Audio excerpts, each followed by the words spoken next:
এই হলো বাংলা ব্যাকরণ বই আর এই হলো পর্যায় সারণী। এখন আমি যদি তোমাকে বলি এই বাংলা ব্যাকরণ বই থেকেই পর্যায় সারণী এসেছে, তাহলে কি তুমি আমার কথা বিশ্বাস করবে?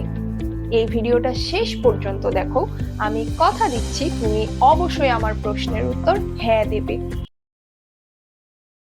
ধ্বনি বা বর্ণ এগুলো সাজানোর জন্য সাধারণত দুইটি পদ্ধতি রয়েছে। প্রথম পদ্ধতিটি হলো সেমিটিক পদ্ধতি, যার মাধ্যমে ইংলিশ, রোমান, আরবি এই সমস্ত বর্ণ বা ধ্বনিগুলো সাজানো। কিন্তু এই পদ্ধতির পেছনে কোনো লজিক্যাল যুক্তি ছিল না। এসব বর্ণের নাম ছিল বস্তুর নামের সাথে মিলিয়ে। এছাড়াও বিভিন্ন বস্তু থেকেই এই অক্ষরগুলো এসেছে, যেমন ষাঁড়ের মাথা থেকে এসেছে এ।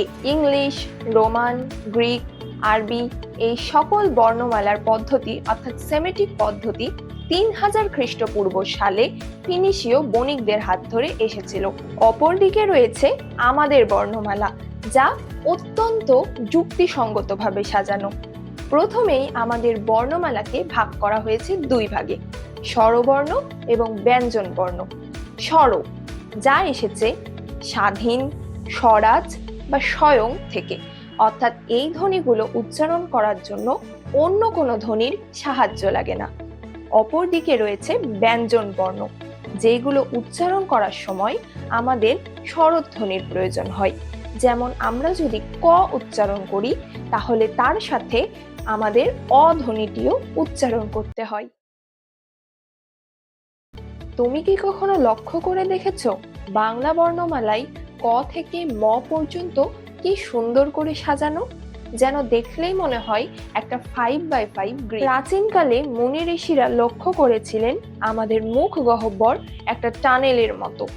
আমরা যখন কোনো কথা বলি বা ধ্বনি উচ্চারণ করি, তখন আমাদের মুখ থেকে বাতাস বের হওয়ার সময় মুখ গহ্বরে বিভিন্ন জায়গায় বাধা পাই, আর এর উপরেই ভিত্তি করে তৈরি হয়েছে প্রত্যেকটা সারি।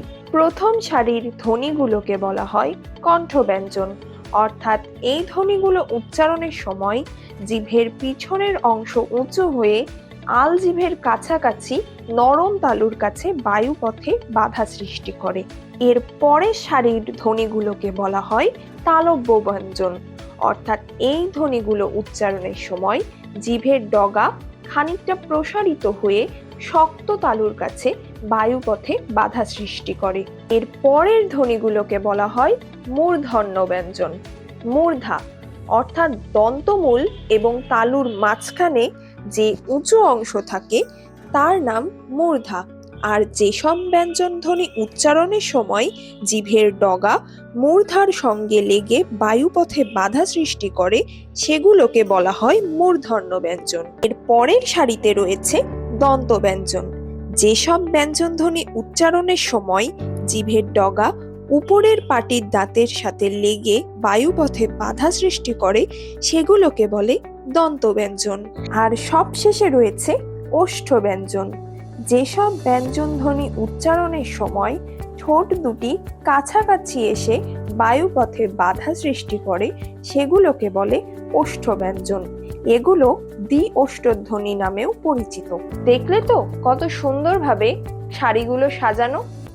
এবার চলো চলে যাই কলামের দিকে। ধ্বনির দ্বারে বায়ুর কম্পন কম বেশি হওয়ার ভিত্তিতে ব্যঞ্জন ধ্বনি দুই প্রকার, ঘোষ ধ্বনি এবং অঘোষ ধ্বনি, এবং এটি রয়েছে আমাদের কলা। ঘোষ শব্দটি এসেছে ঘোষণা থেকে, অর্থাৎ এই ব্যঞ্জন ধ্বনিগুলো উচ্চারণের সময় ভোকাল কর্ড তুলনামূলক বেশি। এবার এই অঘোষ এবং ঘোষের যেই জোড়া রয়েছে সেইগুলোকে আবার ভাগ করা হয়েছে বায়ু প্রবাহের বেগ কম বেশি হওয়ার ভিত্তিতে, অল্প প্রাণ ও মহাপ্রাণ।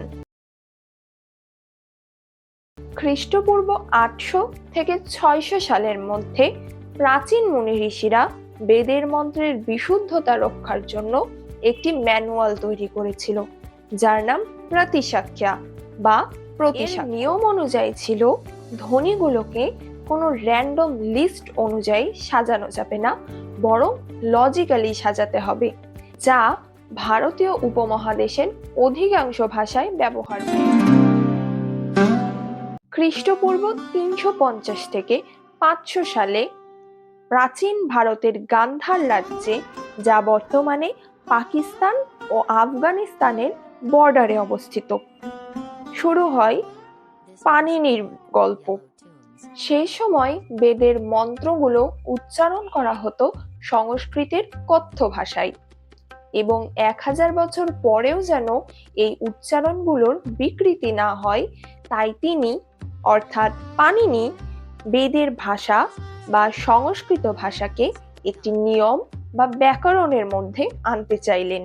আর এই ধারণা থেকেই তিনি রচনা করলেন ব্যাকরণের একটি বিখ্যাত কোড, যার নাম অষ্টাধ্যায়ী। পাণিনির আগে থেকেই এই ধ্বনিগুলোকে সাজানোর জন্য ঋষিরা অনেক চেষ্টা করেছিলেন, কিন্তু তিনি প্রথম যিনি প্রপার্টি অনুসারে এই পুরো গ্রিডটাকে রিঅর্গানাইজ করেছেন। এবার চলে আসা যাক 1869 সালে রাশিয়ার সেন্ট পিটার্সবার্গে, যেখানে দিমিত্রি মেন্ডেলিভ চাইছিলেন সবগুলো মৌলকে একটি টেবিলে সাজানোর জন্য।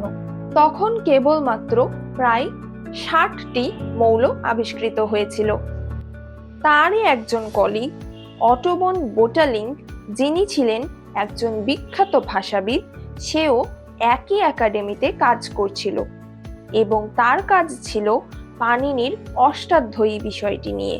আর মেন্ডেলিভ তারই এই কলিগের থেকে অষ্টাধ্যায়ী সম্পর্কে জানতে পারেন এবং এর মাধ্যমেই তিনি তৈরি করলেন পর্যায় সারণী।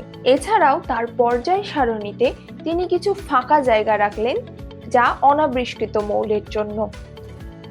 যেমন অ্যালুমিনিয়ামের পরে তিনি ফাঁকা রেখেছিলেন যার নাম ছিল এক অ্যালুমিনিয়াম, যা পরবর্তীতে নাম হয় গ্যালিয়াম। এছাড়াও ম্যাঙ্গানিজের নিচে 3টি ফাঁকা জায়গা রেখেছিলেন, এক ম্যাঙ্গানিজ, দ্বি ম্যাঙ্গানিজ এবং ত্রিম্যাঙ্গানিজ। এখন এক, দ্বি, ত্রি এগুলো তো সংস্কৃত ভাষা, তিনি চাইলেই এগুলোর নাম তার মাতৃভাষায় রাখতে পারতেন। এছাড়াও বিজ্ঞানের ক্ষেত্রে ব্যবহৃত ভাষা যেমন গ্রিক, ল্যাটিন অর্থাৎ উনো, মনো এগুলো নাম রাখতে পারতেন, কিন্তু তিনি বেছে নিয়েছিলেন সংস্কৃত, যা ছিল প্রাচীন ভারতীয় ঋষিদের প্রতি একটা ট্রিবিউট। যাই হোক, আবার ফিরে আসা যাক আমাদের এই 5x5 গ্রিডে। এর পরে যে সকল ধ্বনি বা বর্ণ রয়েছে তা দেখলে মনে হয় কেমন একটা এলোমেলো, তাই না?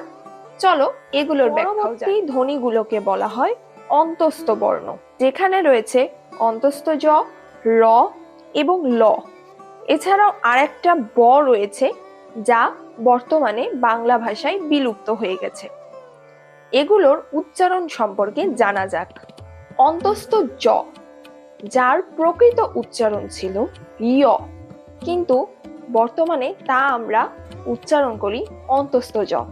1900 শতকে যখন ঈশ্বরচন্দ্র বিদ্যাসাগর নতুনভাবে বাংলা বর্ণমালাকে রূপ দিচ্ছিলেন, তখন তিনি লক্ষ্য করলেন এই এই উচ্চারণটা বাংলা ভাষায় বিলুপ্ত হয়ে গেছে। তাই জন্য তিনি অন্তস্থ জয়ের নিচে একটি ফোঁটা দিয়ে তৈরি করলেন অন্তস্থ।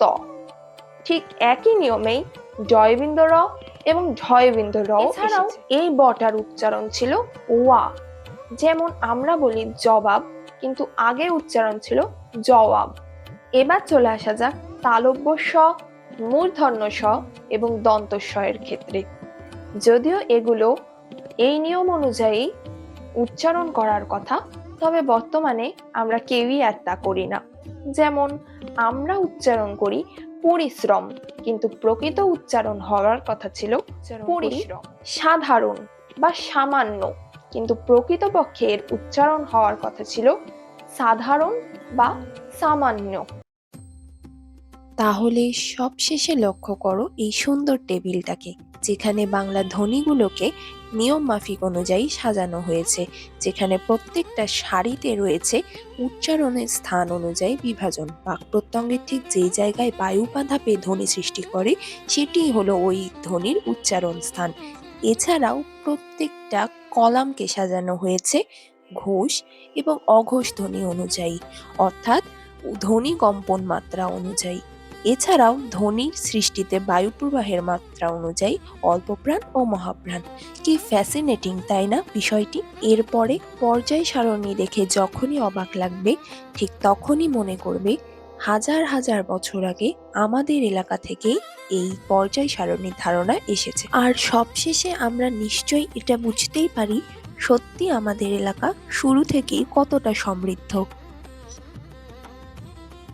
যাই হোক, আজকের ভিডিওটা এখানেই শেষ করছি।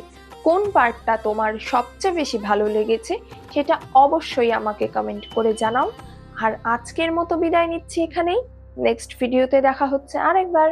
So by.